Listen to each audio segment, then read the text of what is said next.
Ассалаумағалейкум қазақ елі. Жібек жолы телеарнасында құрылтай сайлауына қатысты арнайы шығарылым. Студияда Ануар Карбозов. Сонымен құрылтай сайлауы бітті. Орталық сайлау комиссиясының санауынша 9 миллион 300 мыңнан астам адам өз таңдауларын жасаған. Бұл сайлаушылардың 74,19%-на тең. Айтпегенде 12,5 миллион адам сайлауға қатысуға құқылы еді. Үлкен саяси науқанның қорытындысымен әріптесім Алтынбек Әми таныстыруға дайын. Ол таңғы 7-ден, яғни орталық штаб жұмысын бастағаннан бері әр 2 сағат сайын тікелей эфирде ақпарат беріп тұрды. Жалпы оңтүстік өңірдің, әсіресе түркістандықтардың белсенділігі өте жоғары болды. Солай ма, Алтынбек? Алтынбек? Алтынбек байланыстасың. Әлбетте, Түркістан облысының көрсеткіші өте жоғары, 92,16%, өңірде дауыс беруге құқылы 1,204,659 адамның 1,110,214-і өз таңдауын жасады. Сонда сайлау учаскесіне бас сұқпағандар 100 мыңға да жетпейді деген сөз. Жетісу облысындағы азаматтардың да белсенділігін айтпасқа болмайды. Жалпы тізімге енгендердің 91,19%-і таңдау жасаған. Қызылорда облысында көрсеткіш 90,75%-ді құрады. Жалпы сарапшылар сыр өңірінің халқы көш басынан түспейді деген пікір айтқан еді, бірақ кешкі сағат 18:00-де мәліметтер бұл болжамды жоққа шығарды. Ірі мегаполистер бойынша ең жоғары нәтиже Шымкент қаласында тіркелген. Сайлаушылардың 75,42%-і дауыс берді. Астанада 51,67%, Алматыда 43,23%. Қазақстан Республикасы құрылтайына депутаттарды сайлау бойынша дауыс берудің алдын ала нәтижелері арнайы брифингте хабарланатын болады. Брифингтің уақытын біз қосымша хабарлаймыз. Осымен орталық сайлау комиссиясы сайлаушылардың дауыс беруге қатысу туралы хабардар ету жөніндегі жұмысын аяқтайды. Жалпылтық көрсеткіш бойынша дауыс бергендер саны 9 миллионнан асты. Бұл сайлаушылар тізіміне енгізілген азаматтардың шамамен 4/3-не жуық. Саяси науқанда ешқандай оқыс жағдай тіркелмеген, енді таңдау бюллетендерден санға алсан дауысқа айналатын кезең басталды. Учаскелік комиссиялар дауыстарды санауға кірісті. Осымен менің де орталық сайлау комиссиясындағы эфирім аяқталды. Әнуар, сөз тізгіні өзіңде. Көп рахмет, Алтынбек. Әріптесім Сүндет Оралбекте күн ұзаққа тікелей эфирге қосылып, сайлау учаскелеріндегі ахуалды жеткізіп тұрды. Сонымен бюллетень санау басталды. 10.423 сайлау учаскесінде 25.000 қоғамдық бақылаушы жүрген естеріңізге тағы саламын. Сүндет, ал енді өзіңнен бюллетень санау ережесін білсек, сондай-ақ Қазақстанда өткен саяси науқанды халықаралық бақылаушылар қалай бағалағанда естіген шығарсың. Не деп жатыр олар? Сүндет.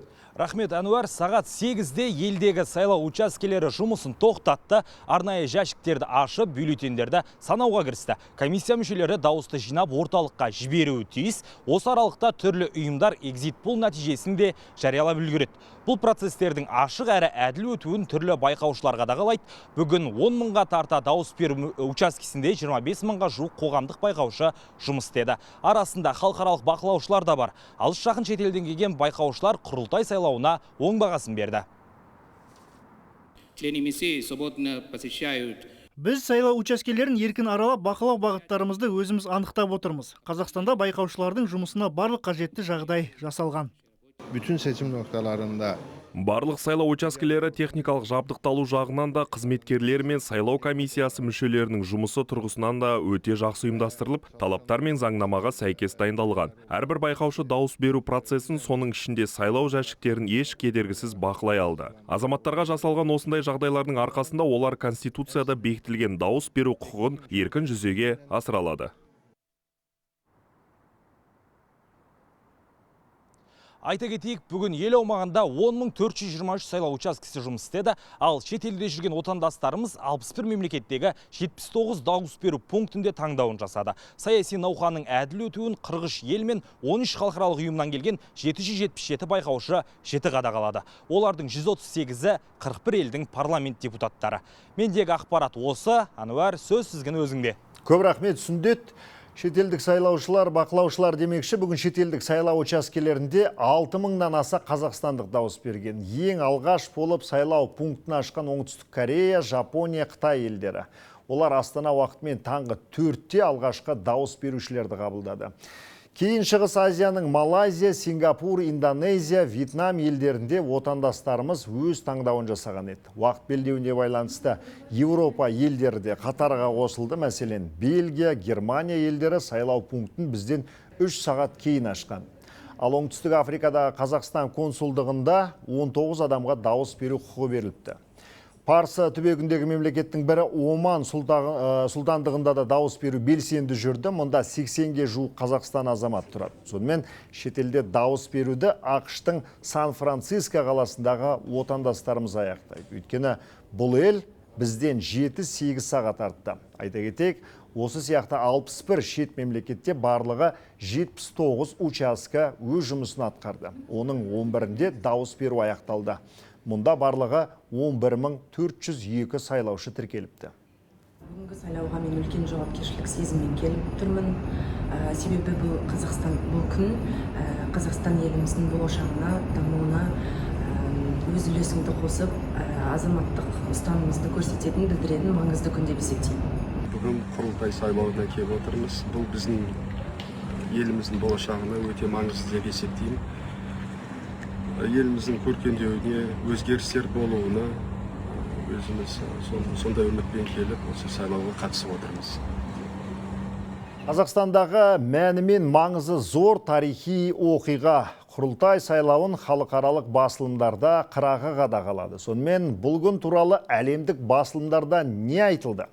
Мәселен, The Washington Post Қазақстандағы сайлауда саяси өзгеріс деп атаса, Мысырдың белді басылымы Әл-Ахрам соңғы жылдары Қазақстан ауқымда реформалар жолында келеді. Бір палаталы парламентке көшу сол қадамның басы депті. Ал британдық London Post газеті сайлауды Қазақстан ғана емес, бүтін орталық Азияның даму кезеңі деп ауқымда мақала жариялапты. Әзербайжандық телеарна Оксу Аз құрылтай сайлауының маңыздылығына тоқталып, сайлау жақсы дайындықпен өтті деп бағалаған. Әл-Жазира агенттігі Қазақстандағы 145 депутатқа орын берілген құрылтайдың ерекшелігі неде деген сұраққа жауап іздепті. Орталық сайлау комиссиясының тіркеуінен 29 елден 38 шетелдік журналист жаһанға ақпарат таратуға рұқсат алған. Құрылтай сайлауындағы азаматтардың белсенділігіне шетелдіктерде оң баға беріп отыр. Америкалық сарапшы Камран Бохаридің пікірінше, дауыс беру процесінің ашық ұйымдастырылуы қоғамның саяси өзгерістерге көзқарасын аңғартады. Оның айтуынша парламент құрылымының жеңілдеуі шешім қабылдау мен заң шығару үдерісін жеделдетеді. Сондай-ақ мемлекеттік басқарудың тиімділігін арттыруға мүмкіндік береді. Бұл өз кезегінде Қазақстандағы саяси және экономикалық реформаларды одан әрі тереңдетуге жол ашуы мүмкін дейді сарапшы. Алайда жаңа бір палаталы заң шығарушы орган өз жұмысын бастағанда ғана сайлаудың тек бастамасы болғаны анық көрінеді. Бұл ауқымды өзгеріс. Парламент қос палаталы болған кезде шешім қабылдау үдерісі күрделірек жүреді. Ал бір палаталы жүйеде бұл үдеріс кем дегенде негізгі мақсат тұрғысынан алғанда қарапайым әрі тиімдірек болады. Саяси және экономикалық реформаларын жалғастырып келе жатқан ел үшін саяси жүйенің тиімді жұмыс істеуі және реформалардың одан әрі тереңдеуі аса маңызды. Қазақстандағы сайлауға әйелдердің белсенді қатысуы халықаралық байқаушылардың назарын аударды. Пәкістанның бас сайлау комиссары Сикандар Султан Раджа әйелдердің дауыс беруге белсенді араласуын жоғары бағалады. Сондай-ақ халықаралық байқаушы бүгін Астанадағы сайлау учаскелерінің біріне барып дауыс берудің қалай өтіп жатқан өз көзімен көрді. Ол Қазақстандағы сайлау жүйесінің цифрландырылуына да оң баға беріп, кейбір жаңашылдықтарды Пәкістанның сайлау жүйесінде де қолдануға болатынын айтты. Мұндағы әйел сайлаушылардың үлесі біздегі және басқа елдердегі көрсеткіштермен салыстырғанда жоғары екеніне қуанып таң қалдым. Біз өз елдерімізде гендерлік алшақтықты азайту үшін барынша күш салып келеміз. Ал Қазақстанда әйелдердің сайлауға деген қызығушылығы ерлермен бірдей, тіпті кей жағдайда жоғары екенін байқадым. Бұл өте жақсы көрсеткіш. 16 сағатқа жоспарланған жалпыұлттық онлайн телемарафон өз жұмысын жалғастырып жатыр. Таңғы сағат 9-дан бері Қазақстан ұлттық арнасының тікелей эфирінде түрлі өзекті тақырыптар көтеріліп, сан сала мамандарымен сұхбаттар өтіп жатыр. Марафон жұмысына арнамыздың тележүргізушілері де атсалысуда. Атап айтқанда Айгүл Мүке волонтерлік қозғалыстың дамуына арналған пікірталасқа модераторлық етті. Ал әріптесім Гүлжазира Ғалиқызы сарапшылармен сұхбат барысында жасанды интеллектіні тиімді пайдалану, цифрландыру және осы бағытта білікті мамандар даярлау мәселелерін талқылады. Жалпыұлттық онлайн телемарафон түнгі сағат 12:30-ға дейін жалғасады. Астанада 25 ана қолында енді туған сәбиімен бірге сайлауға қатысып дауыс берді. Яғни дәл осынша шақалақ бүгін Елордада дүние есігін ашқан. Олардың 14-і ұл болса, 11-і қыз баласы. Мұндай сайлаушылар үшін орталық сайлау комиссиясының рұқсатымен арнайы сайлау учаскесі перзентханада тұрды. Жалпы республика бойынша арнайы статусымен 107 дауыс беру бөлімшесі ашылған. Онда перинаталдық орталық пациенттері, әскерилер және үздіксіз өндіріс орталығында жұмыс істейтін еңбеккерлер таңдау жасауға мүмкіндік алған. Құрметті көрермен, әзірге айтарымыз осы. Жібек жолы арнасынан алыстамаңыздар.